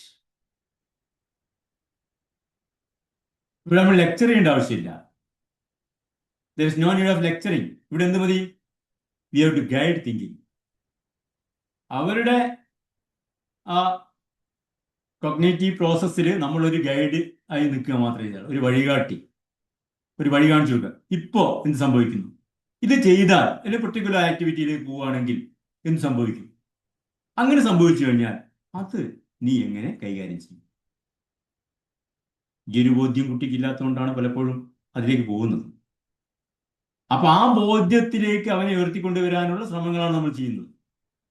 That is consequence making. ഒരു സംഗതി നടന്നു കഴിഞ്ഞാൽ അതിനുണ്ടാകുന്ന കോൺസിക്വൻസിനെ കുറിച്ച് മുൻകൂട്ടി ഒരു ധാരണ ഉണ്ടാക്കി കൊടുക്കുക എന്നുള്ളതാണ്. Other one is digital empathy tool. ഇതും ജെൻസിക്കും ആൽഫയ്ക്കും പറ്റും. ഡിജിറ്റൽ എംപതി ടൂൾ എന്ന് പറഞ്ഞാൽ ഈ ഓൺലൈൻ അഗ്രഷൻ, ഇപ്പൊ ഏറ്റവും വലിയ കംപ്ലൈൻസ് ഒക്കെ വരുന്നത് എന്താ? ഓൺലൈനിൽ പറയുന്ന ആളുകളെ അപകീർത്തിപ്പെടുത്തുന്നു, അല്ലെങ്കിൽ വളരെ മോശമായിട്ട് ഓൺലൈനിൽ പെരുമാറുന്നു എന്നൊക്കെയാണ് അല്ലെ? ഓൺലൈൻ ബുള്ളി, സൈബർ അറ്റാക്ക് എന്നൊക്കെ പറയുന്ന ഒരു കാലഘട്ടത്തിലാണ് നമ്മളുള്ളത്. പലപ്പോഴും പലരും പലരുടെ ജീവിതം തന്നെ താറുമാറായി പോവുകയും അവർ വളരെ ദുഃഖിതരാകുകയും പ്രശ്നങ്ങൾ ഉണ്ടാവുകയും ഒക്കെ ചെയ്യുന്നത് ഈ ഓൺലൈൻ അഗ്രഷനിലൂടെയാണ്. അതുപോലെ തന്നെ ഒരു ഐസൊലേഷൻ കുട്ടികൾക്കുണ്ടാകും. ഈ രണ്ട് കാര്യങ്ങളെയും സോൾവ് ചെയ്യാൻ വേണ്ടി നമുക്ക് ഡിജിറ്റൽ എംപതി ടൂൾ ഉപയോഗിക്കാം. എംപതി നമ്മൾ പഠിക്കുകയും പഠിപ്പിക്കുകയൊക്കെ ചെയ്യുന്ന സാധനമാണ് അല്ലേ? ഡിജിറ്റലിൽ എങ്ങനെ എംപതി ഉണ്ടാക്കാം? ഒരാളെ നമ്മൾ ബുള്ളിങ്ങിലൂടെയോ അല്ലെങ്കിൽ സൈബർ അറ്റാക്കിലൂടെയൊക്കെയോ തകർക്കാൻ തകർക്കുകയോ അതൊരു ഹരമായി കൊണ്ടു നടക്കുന്ന ഒരു കുട്ടിയോട് വേണമെങ്കിൽ നമുക്ക് ചോദിക്കാം, how do you feel if this comment was about you? ഇപ്പൊ നീ പറഞ്ഞൊരു കമന്റ് ഉണ്ടല്ലോ, ഒരാളെ കുറിച്ച് നീ പറഞ്ഞൊരു കമന്റ്, ആ കമന്റ് നിന്നെ കുറിച്ചായിരുന്നില്ലെങ്കിൽ, നിനക്ക് ഏറ്റവും പ്രിയപ്പെട്ടവരെ കുറിച്ചായിരുന്നുവെങ്കിൽ നിനക്ക് എന്തായിരുന്നു അനുഭവപ്പെടുക? Digital empathy. ഇത് കുട്ടികൾ ക്രിയേറ്റ് ചെയ്യാനുള്ള ശ്രമവും നമുക്ക് നടത്താം. കാരണം സ്ക്രീൻ എന്ന് പറയുന്നത് സിനിമയിലുള്ള പോലെ, സിനിമ എന്ന് പറയുന്ന സ്ക്രിപ്റ്റ് ആണ് അല്ലേ? എഴുതി ഉണ്ടാക്കുക, അപ്പോൾ ഒരാളുടെ ഭാവനയ്ക്കനുസരിച്ച് ഉണ്ടാക്കിയെടുക്കുന്ന സാധനങ്ങളാണ്. സ്ക്രീൻ എന്ന് പറഞ്ഞാൽ ദേ ആർ റിയൽ ഇമോഷൻസ്. കരഞ്ഞാൽ കരഞ്ഞ തന്നെയാണ്, യഥാർത്ഥ കരച്ചിലാണത്, യഥാർത്ഥ ദുഃഖമാണത്, യഥാർത്ഥ വേവലാതിയാണത്. അപ്പൊ അത് ഒരു അഭിനയമല്ല. സിനിമയിൽ കാണുന്ന സ്ക്രീനിലുള്ളതും നമ്മൾ സാധാരണ ഡിജിറ്റൽ ആയിട്ടുള്ള സ്ക്രീനിൽ കാണുന്ന കാര്യങ്ങൾ ഇത് യഥാർത്ഥ ജീവിതമാണെന്ന്, റിയൽ ഇമോഷൻസ് ആണെന്ന് കുട്ടികളെ ബോധ്യപ്പെടുത്തുക എന്നുള്ളതാണ് ഡിജിറ്റൽ എംപതി ടൂൾ എന്നുള്ളതുകൊണ്ട് നമ്മൾ ഉദ്ദേശിക്കുന്നത്. അപ്പോ പാരന്റ്സ് അതിനെന്ന് പറഞ്ഞാൽ പാരന്റ്സ് ഈ പ്ലാറ്റ്ഫോം പഠിക്കണം എന്നുള്ളതാണ് ഏറ്റവും പ്രധാനപ്പെട്ടത്. Parents must learn their platforms. അവർ വ്യാപരിക്കുന്ന എല്ലാ മേഖലകളെയും കുറിച്ച് ഏതാണ്ട് ഒരു അറിവുണ്ടായിരിക്കുക എന്നുള്ളത് വളരെ പ്രധാനപ്പെട്ടതാണ്. അതൊരു സ്പൈ വർക്കിലൂടെയല്ല, മറിച്ച് അത് മനസ്സിലാക്കുക എന്നുള്ളതിലാണ്. അല്ലാതെ ഒളിച്ചിരുന്ന് കുട്ടി എന്താണ് നോക്കുന്നത് പിന്നാലെ നോക്കുന്നത് അതല്ല.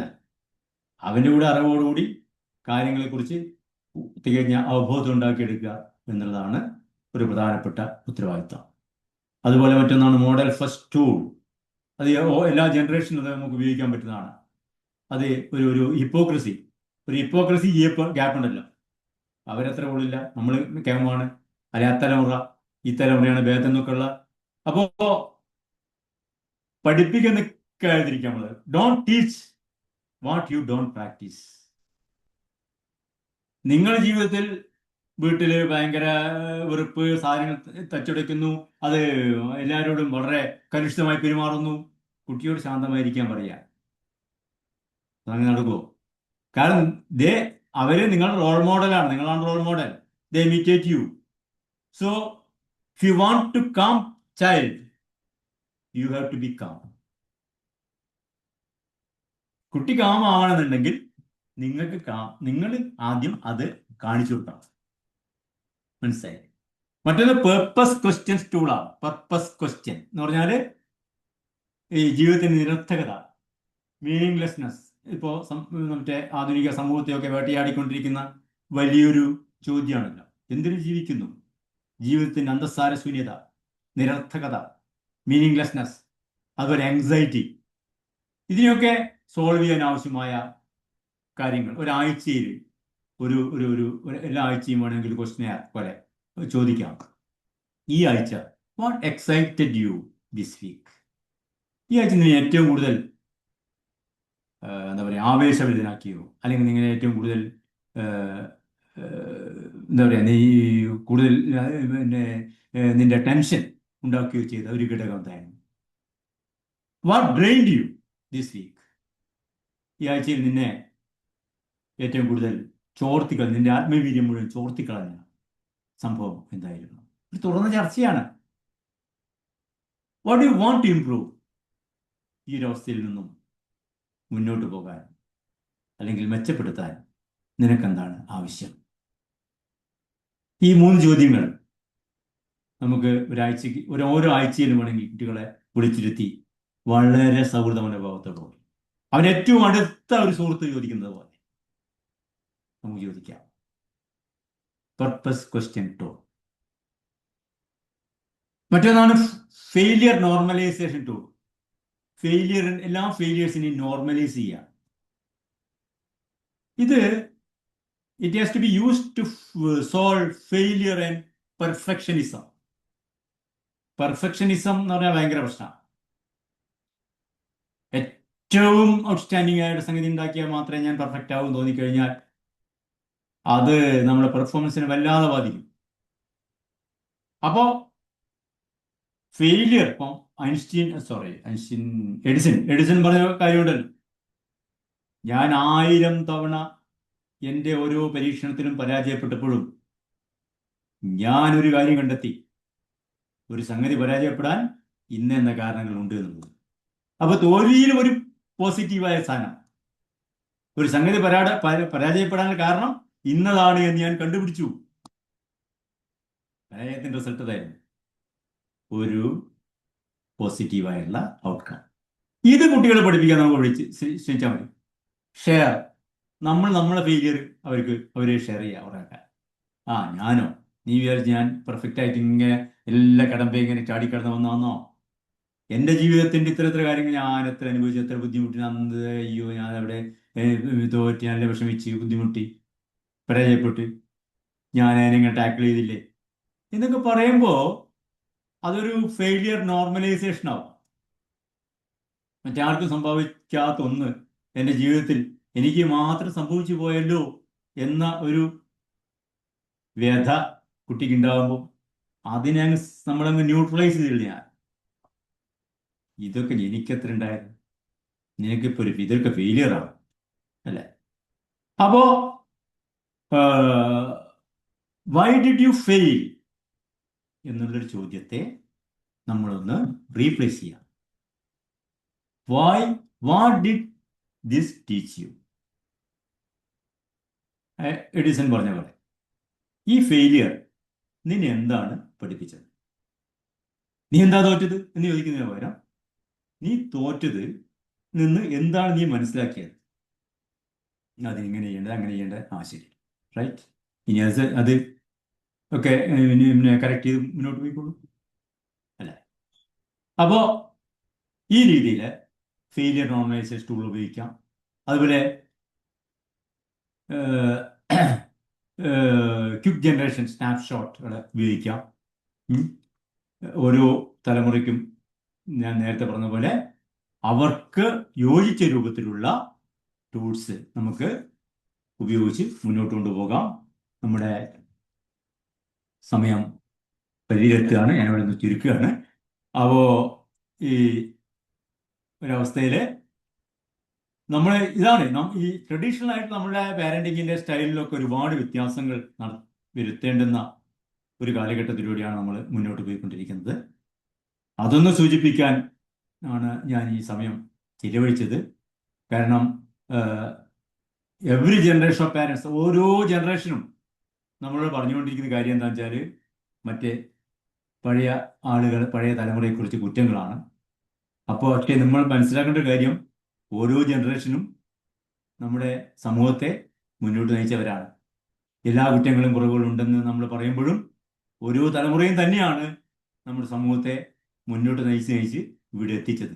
എല്ലാ പരിമിതികളെയും എല്ലാ പരാധീനതകളും നിലനിർത്തിക്കൊണ്ട് തന്നെ അവർ ചരിത്രത്തെ മുന്നോട്ട് നയിച്ചവരാണ് എന്നുള്ള കാര്യം നമുക്ക് മനസ്സിലാക്കാം.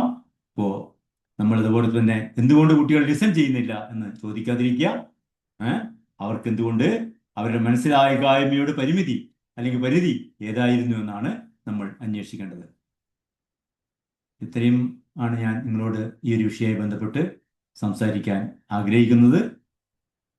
നമുക്ക് എന്തെങ്കിലും ഉണ്ടെങ്കിൽ ഇനി നിങ്ങളുടെ അഭിപ്രായങ്ങൾ അറിയാൻ എനിക്ക് താല്പര്യമുണ്ട്.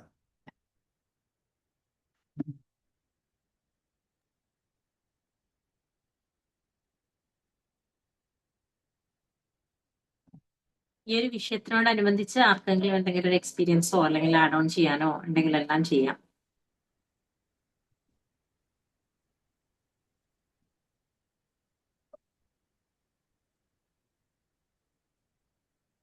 വേണു സാർ എന്തായാലും റെഡി ആയിരിക്കണ്ടേ? വേണു സാർ സംസാരിച്ചോളൂ.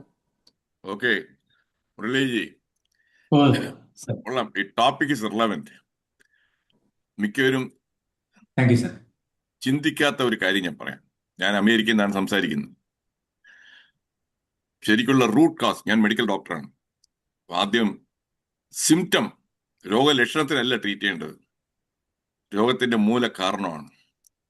അപ്പൊ എന്തുകൊണ്ടാണ് അവരുടെ മെയിൻ എന്ന് വെച്ചാല് ഗ്യാപ്പ് ഏതാണ് ഇപ്പോഴത്തെ അവർക്കറിയാവുന്ന പല കാര്യങ്ങളുള്ള അത് ഇന്നത്തെ പാരൻസിനും ഗ്രാൻഡ് പാരൻസിനും മിക്കവർക്കും അറിഞ്ഞുകൂടാ. അപ്പൊ ഒരു കോമൺ ഇതില്ല, കമ്മ്യൂണിക്കേഷൻ, സ്പെൻഡ് ടൈം ടുഗദർ. അതിൽ ഇന്നിപ്പോ ഒന്നും വേണ്ട. മുരളിജി, നിങ്ങൾ തന്നെ നാളെ, നിങ്ങൾ എവിടെ സ്ഥലം എവിടെയാണ്? ഞാൻ കാലിക്കറ്റ്. കാലിക്കട്ട്. ഒരു 10 പേരടുത്ത് ഒരു 40 വയസ്സിന് മുകളിൽ പ്രായമുള്ള കോളേജ് ഡിഗ്രി ഉള്ളവരും പോസ്റ്റ് ഡിഗ്രി ഉള്ളവരും കോളേജിലെ പ്രൊഫസർമാരടുത്തും ചോദിക്കുക, ആർട്ടിഫിഷ്യൽ ഇന്റലിജൻസിനെ കുറിച്ച് ഒരു 5-6 കാര്യം പറയാമെന്ന് ചോദിച്ചു കഴിഞ്ഞാൽ മിക്കവണ്ണം കണ്ണും മിഴിച്ചിരിക്കും.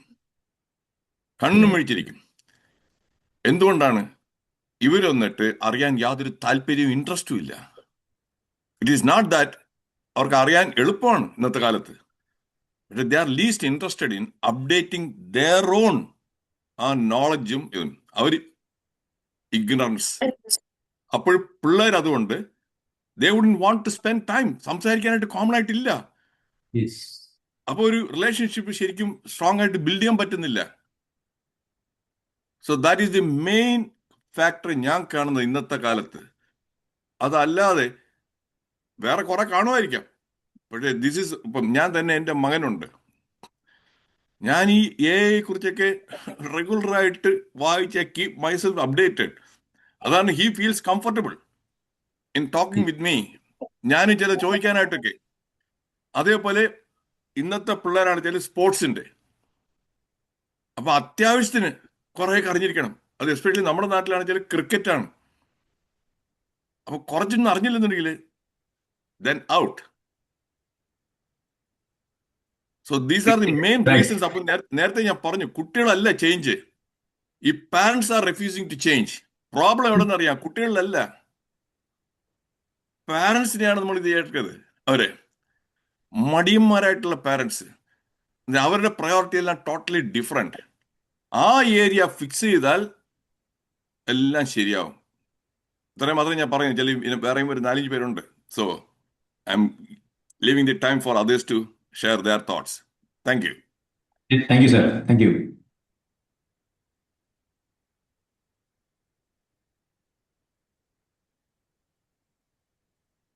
And ഇവർക്ക് തന്നെ അർച്ചനജിക്കാൻ അറിയാം. ഞാൻ എന്താണ് ഇങ്ങനെ ചൊറിഞ്ഞുകൊണ്ടിരിക്കുകയാണ് ഇവിടെ. ഈ സമയം എനിക്കും സമയം വിലപ്പെട്ടാണ്. എന്നിട്ടോ I come for most of the webinars. എന്താണ് നോളജ്, എൻ്റെ നോളജ് എക്സ്പാൻഡ് ചെയ്യണം എന്നുള്ളത്. വരുന്ന ഒരാളിന്ന് വല്ല ഒരു 2 പോയിന്റ് കിട്ടുകയാണെന്നുണ്ടെങ്കിൽ 1 hour when I listen to that one, that will enhance എൻ്റെ. അതാണ് ആ ഇന്റലക്ച്വൽ ക്യൂരിയോസിറ്റി ഇല്ല നല്ലൊരു ശതമാനം ആൾക്കാർക്കും. ഐഡിയൽ ക്യൂരിയോസിറ്റിയേ ഉള്ളൂ. മാറണം, അത്രേ ഉള്ളൂ. തീർച്ചയായും. അല്ല, really I appreciate your presence Venu sir. കാരണം വെച്ചാൽ എപ്പോൾ സെഷൻ ഉണ്ടെങ്കിലും കറക്റ്റായിട്ട് സെഷൻ തുടങ്ങുമ്പോഴേക്കും വരിക, സെഷൻ മുഴുവനും കേൾക്കുക. ആൻഡ് അതിന് ഇൻപുട്സ് തരണമെങ്കിൽ സ്വാഭാവികമായിട്ട് അത് ഫുള്ള് കേട്ട് അതിനെ ഉൾക്കൊണ്ടിട്ടുണ്ടാവണമല്ലോ. അപ്പൊ തീർച്ചയായിട്ടും ഐ അപ്രീഷിയേറ്റ് ദാറ്റ്. അത് ഇറ്റ്സ് എ ഗ്രേറ്റ് എഫേർട്ട്. എന്താണ് ഒരു 1 hour എന്ന് പറയുന്നത് നമ്മളൊരു സ്ഥലത്ത് സ്പെൻഡ് ചെയ്യുമ്പോൾ അതൊരു ഗ്രേറ്റ് എഫേർട്ട് തന്നെയാണ്. സാർ പറഞ്ഞ സമയം. അല്ല, ലെറ്റ് മീ കറക്റ്റ്. ഞാൻ എഫേർട്ടായിട്ട് കാണുന്നില്ല. ഞാനെന്നറിയാം, I see it as an investment of my time. Investment അതിനെ സ്പെൻഡിങ് ആയിട്ട് നോക്കരുത്. I am investing my time to gain something. അപ്പൊ ആ ഗെയിൻ ആണ് എനിക്ക് കിട്ടുന്നത്. എഫർട്ട് എന്ന് വിചാരിച്ചാൽ ചെയ്യത്തില്ല ആള്. അതിന് കുറെ എഫർട്ട് ഉണ്ട്. എഫർട്ട് എന്നുള്ള വാക്ക് തന്നെ നെഗറ്റീവ് ആണ്. ശരിയല്ലേ Muraliji? Moment use the word effort, ആള് അപ്പൊ തന്നെ കെട്ടി പോകും, വരത്തില്ല. സാറിനല്ല, അതായത് പിന്നെ സാറിനെ പോലുള്ള ആളുകൾ ഇത് മനസ്സിലാക്കാൻ പറ്റുന്ന ആൾക്കാര്, ഇത് പറയുന്ന ആൾക്കാർക്കും വലിയൊരു അനുഗ്രഹമാണ്. കാരണം എന്താ വെച്ചാല് നമ്മള് ഇത് പറയുന്നത് കേൾക്കാനും മനസ്സിലാക്കാനും ഉള്ള ഉദ്ദേശത്തിലാണ് വരുന്നത്, അല്ലാതെ ആ സ്പീക്കറുടെ ഒന്ന് സമാശ്വസിപ്പിക്കാൻ വേണ്ടി അല്ല എന്നുള്ളത് തന്നെ ഒരു വലിയ കാര്യമാണ്. അതാണല്ലോ. അതെ so thank you very much. Okay, you are welcome. നിങ്ങളുടെ ഫുൾ ടൈം ജോബ് എന്താണ്? എവിടെയാണ്? അവിടെ കാലിക്കറ്റ് എന്ന് പറഞ്ഞു. എന്താ ചെയ്യുന്നത് ഫുൾ ടൈം? ഈ NLP, കൺസൾട്ടന്റ് സൈക്കോളജി, ഒരു ഓഫീസ് വല്ലതും ഉണ്ടോ? അതോ are you working some other job? ഞങ്ങളൊരു സ്ഥാപനമുണ്ട്, ഇപ്പോൾ ഒരു ട്രെയിനിങ് ഇൻസ്റ്റിറ്റ്യൂട്ട് ഉണ്ട്. അവിടെ ഒരു ടീച്ചേഴ്സ് ട്രെയിനിങ് ഉണ്ട്. ഇവിടെ ഈ കരിയർ ഗൈഡൻസ്, അതുപോലെ തന്നെ ലൈഫ് സ്കിൽ ട്രെയിനിങ്, അങ്ങനെയുള്ള എല്ലാ പരിപാടികളും കൂടി ചേർത്തിട്ടുള്ളതാണ്. അത് എത്ര പേരുണ്ട് നിങ്ങളുടെ ഇൻസ്റ്റിറ്റ്യൂട്ടിൽ, നിങ്ങളുടെ കൂടെ വർക്ക് ചെയ്യുന്ന കോവർക്കേഴ്സ്? കോവർക്കേഴ്സ് 4-5 പേരുണ്ട്. 4-5 പേരുണ്ട്. ഓക്കെ. അത് എത്ര ഇതാണ്? രാവിലെ എത്ര മണിക്ക് തുടങ്ങും? എത്ര മണി വരെ ഉണ്ട്? എത്ര പേരാണ് നിങ്ങളുടെ അവിടുത്തെ ക്ലയന്റൈൽ? ഒരു റഫ് നമ്പർ. ഞാനിതെല്ലാം ലേണിംഗ് പ്രോസസ് ആണ്. ഞാൻ അറിയാൻ വേണ്ടിയിട്ടാണ് നാട്ടിൽ നടക്കുന്ന കാര്യങ്ങൾ. അതല്ല ഞാൻ നിങ്ങൾക്ക് കോമ്പറ്റീഷൻ അല്ല. ഞാൻ ഒരിതുപോലും എനിക്ക് വേണ്ടത്ര കാശുണ്ട്. എനിക്ക് വേണ്ടത്ര കാശ് ഇവിടെ അമേരിക്കയിൽ ഡോക്ടറായിട്ട് പ്രാക്ടീസ് ചെയ്ത് അതാണ്. ഇനി കാശുണ്ടാക്കാനായിട്ട് ഇറങ്ങിത്തിരിക്കേണ്ട ഒരു ആവശ്യമില്ല. സോ അതുകൊണ്ട് ധൈര്യമായിട്ട് പറയാം. ഞങ്ങളൊക്കെ അങ്ങോട്ട് വരാൻ നോക്കാം സാർ. ഞങ്ങളൊക്കെ അങ്ങോട്ട് വരാമെന്ന് ആലോചിക്കാം. അങ്ങോട്ട് വന്നു കഴിഞ്ഞാൽ ട്രംപ് ആദ്യം നിങ്ങളെ 2 കൈയിലും വിലം കെടും, എന്നിട്ട് കാലിൽ ചങ്ങലയും കെട്ടി കേട്ടോ നിങ്ങളെ അടുത്ത പ്ലെയിനിൽ കയറ്റി നാട്ടിലോട്ട് കൊണ്ടുവന്ന് ഇറക്കി തരും. തീർന്നല്ലോ. രക്ഷപ്പെട്ട ആൾക്കാർ രക്ഷപ്പെട്ടു അല്ലേ? അതെ, ലോങ് ടൈം ബാക്ക് വന്ന് രക്ഷപ്പെട്ടവരുന്നുണ്ട്. ഇന്നിപ്പം വരുന്നവരെല്ലാവരും വന്നിട്ട് ഇതുപോലെയാണ്. എപ്പോഴാണ് കയ്യിൽ ചങ്ങല ഇടുന്നത്, വല്ല വിലങ്ങും കാലിൽ ചങ്ങല എപ്പോഴാണെന്നുള്ളത് അത് മാത്രം നോക്കിയാൽ മതി. അപ്പോഴേ എത്ര പേരാണ് നിങ്ങൾക്ക് ക്ലയൻസ് വരുന്നത് റഫ്ലി? ഈ 5 പേര് അങ്ങനെ ഇതൊരു പ്രൊഫഷണൽ കോഴ്സുകളായതുകൊണ്ട് ഒരു 30 മെമ്പേഴ്സ് ഒക്കെ ഉണ്ടാവും ഓരോ ഇതിലും. അത് എല്ലാം എവരി ഒരു 10 months 11 months കൊണ്ട് കഴിയും ഓരോ ക്ലാസ്. ഓക്കെ. രാവിലെ എത്ര മണിക്ക് തുടങ്ങും? എത്ര മണി വരെ ഉണ്ട് നിങ്ങളുടെ? അത് 10:30 to 3:30. പിന്നെ ഓൺലൈനും ഉണ്ട് പോരാത്തെ. Okay, good. ഓക്കെ. നിങ്ങളുടെ പിള്ളേർ എന്ത് ചെയ്യുന്നു? നമ്മുടെ പിള്ളേരൊക്കെ എഞ്ചിനീയറിംഗ്, അവിടെ എത്തി. ബയോമെഡിക്കലാണ് ഒരാള്, മറ്റൊരാള് സോഫ്റ്റ്വെയർ ആണ്. സോഫ്റ്റ്വെയർ. ഓക്കെ. എത്രയായി? നിങ്ങൾ കണ്ട അത്ര തോതില്ല, കുട്ടപ്പനായിട്ട് നിൽപ്പുണ്ട്. നിങ്ങൾ ചെറിയൊരു മമ്മൂട്ടിയെ പോലെ. മമ്മൂട്ടി 75 വയസ്സായി, എന്നിട്ട് മമ്മൂട്ടിയെ കണ്ടാൽ ഇപ്പോഴും പറയത്തില്ല. അതുപോലെ കൊള്ളാം. ശരി. എന്തായാലും ഇന്നത്തെ സെഷൻ മൊത്തത്തിൽ ലാഭകരമായി അല്ലേ മുരളി സർ? ഒരുപാട് എനർജി ഇങ്ങോട്ട് കിട്ടി. സാറിന്റെ ഒരു പ്രസൻസ് നമുക്ക് വലിയ എനർജി അല്ലേ? എനർജി ബൂസ്റ്റിംഗ് പ്രസൻസ് ആണ് സാറിന്. എന്തായാലും സമയമായി, നമുക്ക് വൈൻഡപ്പ് ചെയ്യാൻ തോന്നുന്നു. അപ്പം മുരളി സാർ പറഞ്ഞ മാതിരി പാരന്റിങ്ങിലെ ഒരുപാട് കാര്യങ്ങൾ പാരന്റ്സിന് മാറ്റേണ്ടതുണ്ട്. കുട്ടികൾ കാലത്തിനനുസരിച്ചിട്ട് അവർ വളരുന്നു എന്നുള്ളതേ ഉള്ളൂ. കാലത്തിനനുസരിച്ച് അവർ മാറിയെന്നല്ല, അവർ ആ കാലത്തിനനുസരിച്ച് വളർന്നുകൊണ്ടിരിക്കുന്നു. നമ്മളാണ് ഈ പറഞ്ഞ പോലെ മാറ്റങ്ങളെ സ്വീകരിക്കേണ്ടതും അതിനനുസരിച്ച് മാറേണ്ടതും. അപ്പോൾ ഇന്നത്തെ സെഷന് നല്ലൊരു ഇൻട്രോ തന്ന റഷീദ മാമിനും അതുപോലെ നല്ലൊരു സെഷൻ എടുത്ത മുരളി സാറിനും താങ്ക് യു സോ മച്ച്. അതുപോലെ ഇത്രയും നേരം ഇവിടെ വന്ന് ഈ ക്ലാസ് കേൾക്കുകയും പ്രസൻസ് നൽകുകയും ചെയ്ത എല്ലാവർക്കും ഒരുപാട് നന്ദി. ഇതുപോലെ മറ്റൊരു ട്രെയിനറുമായി ട്രെയിനേഴ്സ് ടോക്കിൽ നമുക്ക് വരുന്ന ചൊവ്വാഴ്ച വീണ്ടും കാണാം. So till then, thank you. bye. Thank you very much. Thank you all. Thank you. Thank you.